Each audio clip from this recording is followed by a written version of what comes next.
छोड़ दीजिए ससुर जी। अब मैं आपका बर्दाश्त नहीं कर पाऊंगी।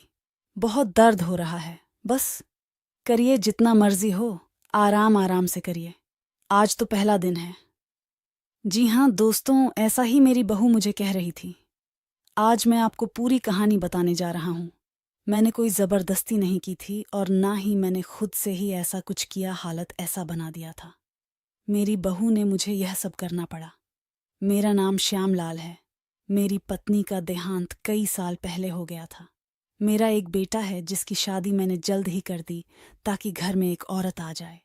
घर में एक औरत का रहना कितना ज़रूरी है, इस वजह से मैंने अपनी बेटी की शादी नीलम से कर दी। को मैंने पसंद इसलिए किया था क्योंकि वह बहुत ही खूबसूरत और अच्छे खानदान से थी। मुझे ऐसी ही बहू चाहिए थी जो नीलम के रूप में मेरे घर में आ गई। मेरा बेटा पुलिस शादी के 1 महीना पहले छुट्टी लेकर आया हुआ था। शादी में ज्यादा मेहमान नहीं आए थे, जो कि यह शादी कोर्ट मैरिज थी, तो सबको मैंने एक होटल में बुलाया था। कोर्ट के बाद सीधे दूल्हा दुल्हन होटल आ गए थे। वहीं पर शादी होकर फिर मेहमान विदा हो गए। दूसरे दिन हम लोग सब अपने घर आ गए। मैं भी अपने बेटे की शादी के लिए फूल माला वाले को बुलवाया था। उसका पेड़ अच्छे से सजा दे, ऐसे ही हुआ मैंने कोई का। सर नहीं छोड़ी थी। अपने बेटे की खुशियों के लिए घर में मैं अकेला ही था। मैं जल्दी से ही सोने चला गया क्योंकि मुझे पता था कि आज का दिन मेरे बेटे बहू के लिए खास मुझे अच्छा नहीं लगा कि मैं देर रात तक जागता रहूं। पर मेरे बेटे बहू की प्राइवेसी में खलल पड़े।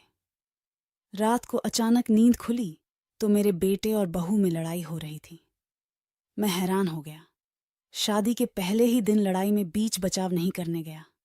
मुझे लगा खुद है ये दोनों अपने आप को ठीक कर लेंगे, पर ऐसा नहीं हुआ। वह दोनों लड़ते लड़ते मेरे कमरे तक आ गए। मेरा बेटा बोला, आपने मेरे लिए कैसी लड़की ढूंढी है? यह कहती है कि तुम्हारा बहुत छोटा है। मेरी जिंदगी खराब हो गई। कहती है मुझे कुछ भी नहीं हो रहा। मैं तुम्हारे साथ नहीं रहूंगी। मैं वापस चली जाऊंगी। उस इंसान के साथ मैं कैसे रहूंगी जो मुझे खुश ना कर सके, जब तुम पहले दिन ही मुझे कुछ नहीं कर पा रहे हो तो पूरी जिंदगी क्या करोगे? मैं हैरान हो गया, समझ नहीं आ रहा था मैं क्या बोलूं। मेरा बेटा बहुत गुस्से में था। दोनों एक दूसरे के ऊपर चढ़ा रहे थे।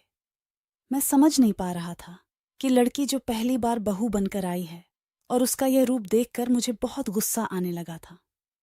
मैं अपने बेटे को बोला, सब ठीक हो जाएगा, और बहू को भी बोला, सब ठीक हो जाएगा। आज का दिन ऐसे लड़ाई करने का।